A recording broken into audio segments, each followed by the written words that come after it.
మరి ఈరోజు తెలంగాణ భవన్కు నన్ను సాదరంగా ఆహ్వానించి హక్కున చేర్చుకున్న బీఆర్ఎస్ సీనియర్ నాయకులందరికీ కూడా మరొకసారి హృదయపూర్వక ధన్యవాదాలు. అదేవిధంగా మరి నన్ను నమ్మి చివరి క్షణం వరకు కూడా నాతోనే ప్రయాణం చేయడానికి నాతో వచ్చిన మిత్రులందరికీ కూడా ఆప్తులందరికీ కూడా మరొకసారి హృదయపూర్వక ధన్యవాదాలు.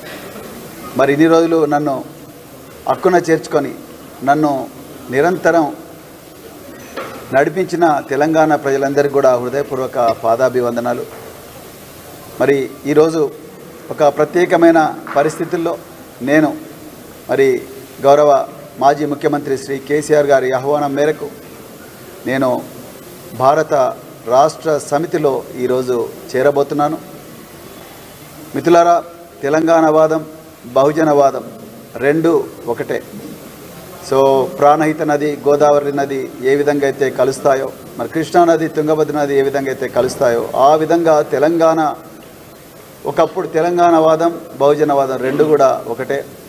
మరి తెలంగాణ కూడా ఆనాడు తరతరాల అణచివేత వల్ల చితికిపోయింది. మరి ఆ తెలంగాణకు విముక్తి కల్పించింది మరి ఆనాడు ఉద్యమకారులు మరి కేసీఆర్ గారి నాయకత్వంలో.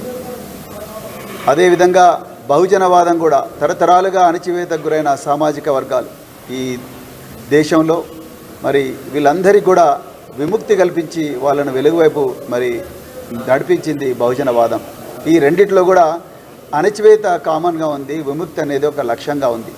మరి ఈరోజు కేసీఆర్ గారి నాయకత్వంలో తెలంగాణ మరి గత 10 సంవత్సరాలు ఒక స్వర్ణయుగాన్ని చూసి ఒక బలమైన తెలంగాణకు ఒక గొప్ప పునాది వేయబడ్డది. దురదృష్టవశాత్తు ఈరోజు మరి వారు అధికారంలో లేరు, కానీ ప్రజల గుండెల్లో ఇంకా కేసీఆర్ గారు ఉన్నారు. సో అయితే మరి ఈరోజు చాలామంది చాలా మాట్లాడుతున్నారు.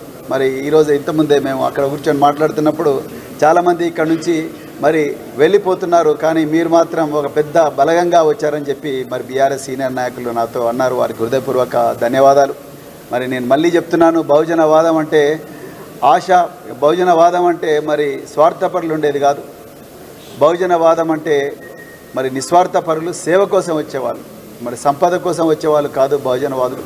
సో అందుకొరకే మరి బహుజనవాదులు ఇంత విపత్కరమైన పరిస్థితుల్లో, అదేవిధంగా ఇంత కష్టమైన పరిస్థితుల్లో కూడా మరి బహుజనవాదులందరూ కూడా మరి మాజీ ముఖ్యమంత్రి కేసీఆర్ గారి వెంటనే నడవాలనుకున్నారు. మరొకసారి ఒక బలమైన తెలంగాణను నిర్మించే ఒక యజ్ఞంలో మరి భాగస్వాములు కావాలనుకున్నారు. అందుకొరకు ఈరోజు వాళ్ళందరూ వచ్చింది, ఏది ఆశించి రాలేదు. ఒక తెలంగాణ పునర్నిర్మాణంలో భాగస్వాములు కావాలనే వచ్చిండ్రు, అంతే తప్ప ఇంకొకటి కాదు.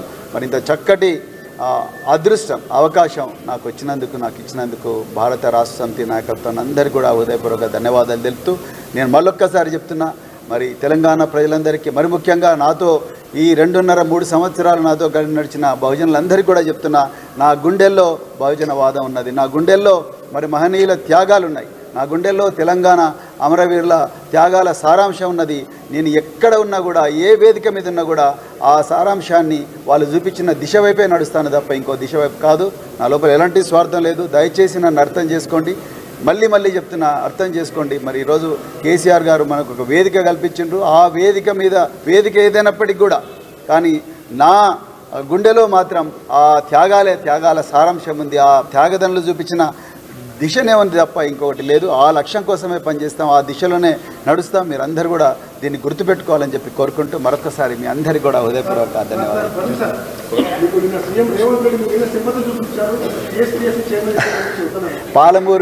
పాలమూరు బిడ్డ అని ప్రతి సభలో చెప్పుకుంటున్న రేవంత్ రెడ్డి గారు, నేను కూడా పాలమూరు బిడ్డనే.